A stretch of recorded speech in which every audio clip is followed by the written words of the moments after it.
Hi, I'm Randy Altman of postPerspective. We're here at NAB 2017, day one. Bob Caniglia from Blackmagic Design.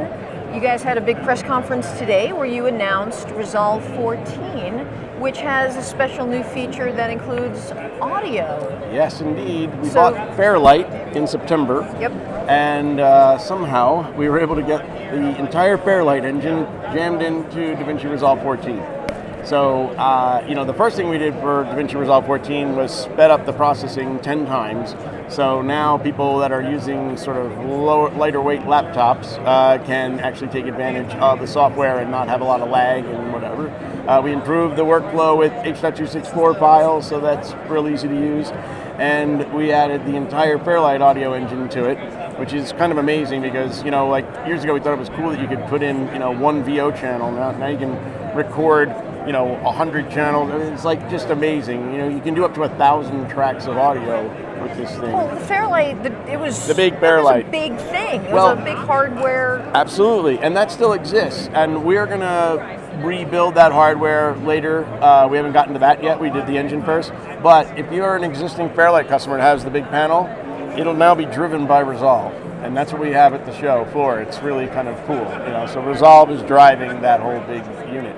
So, but the beauty of that is we have a lot of customers now that use Resolve for color grading and whatnot, and Fairlight, right? But now those guys are using the same software, so they can actually share projects and work collaboratively. So with the full version of DaVinci Resolve Studio, someone can be editing, someone can be color grading, and someone can actually be doing the audio, and you can all work on the same project at the same time.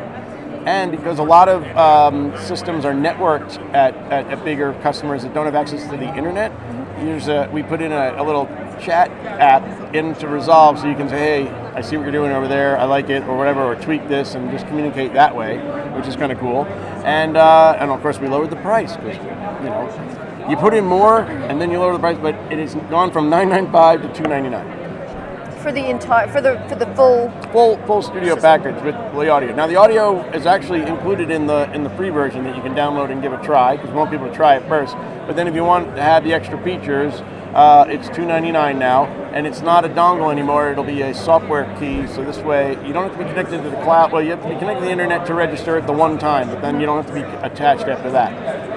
But this way your machine has the license, and you don't have to put the dongle in because with laptops it becomes a little cumbersome. People lose them and whatever. This way they don't have to do that. If you already own a dongle and you have the full version, it's a free upgrade to 14. So what about the user interface? So people that have not used Fairlight before. Right. It is very intuitive in terms of, if you're familiar with any type of audio, each track is laid out. I think it's actually got some pretty each the look and feel of it is what you kind of expect. It's the features that you probably don't know about. Each channel has 6-band EQ, and then there's compressor limiters and all these add-ons that are into the tool. But that was the reason why we wanted to put it in the free version for people to just download it and play with it, just to get a feel for it before they commit to it, say. But yeah, it is an amazing tool. But I think the beauty is, if you export your project and send it to a guy who's using Fairlight, you're sending him a Resolve project. You don't have to let me convert it for him and da-da-da-da. This way they're just moving around in the same projects. So there will still be Fairlight consoles. Correct. Will there be a standalone Fairlight software, or is it just going to be in Resolve? It's the same. It's the same software. So if a guy is just, all he does is audio, he just uses the audio tab in Resolve now. And yeah, if he has existing panels, it still works that way. Now we're still supporting the existing Fairlight software prior to us taking it over. And we'll continue to support that as these guys transition. Not everyone's going to go switch over today. Yeah. It's in beta right now anyway, so they probably would wait a little longer. But this way, going forward, they'll know that when they move to it, it'll be the Resolve software. But we will support it going, for the time being, to fix bugs, things like that, just to keep them going, because we don't want to not support them. And then we did that with DaVinci when we took over DaVinci. It's a very similar transition, and dramatic in price. So the panels, we will sell panels going forward. We haven't come out with the pricing yet because we haven't started really building them first. We had to do the software first. So if people already have existing panels, you can use the new software to run those. And then in the future, we'll release timing and pricing on the new panels, and they'll be modular, so you can buy them in different sizes, so up to the big 5 bay or small desktop one, smaller panels. So we have an array that'll come out down the line. So what else do we need to know about Resolve? But maybe before we dig into that, just because I think we're running out of time, but maybe we can talk about Fusion. Did you guys introduce anything new?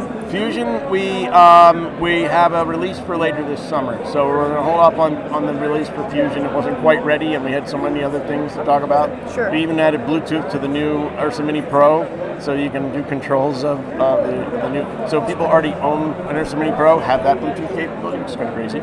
And we have a new Ultra Studio HD Mini, which is a new I/O device for Thunderbolt 3. So you can get analog and digital in and out, and use it for monitoring for Resolve, and it powers off of the Thunderbolt 3 connection. $495. You guys, it's and for more, go to blackmagicdesign.com, because there's a great 10-minute video online you can watch. Yeah. On DaVinci Resolve. What's new in DaVinci Resolve? It's great. Okay, that's fantastic. And the press conference, all online. Oh, already? We streamed the press conference today. Okay, so they could go there now. So, Bob, yes. Thank you for coming by. Thank you for having us. Very cool stuff. And we'll get you on the next one. Right. So, Randy Altman, postPerspective, Bob Caniglia, Blackmagic.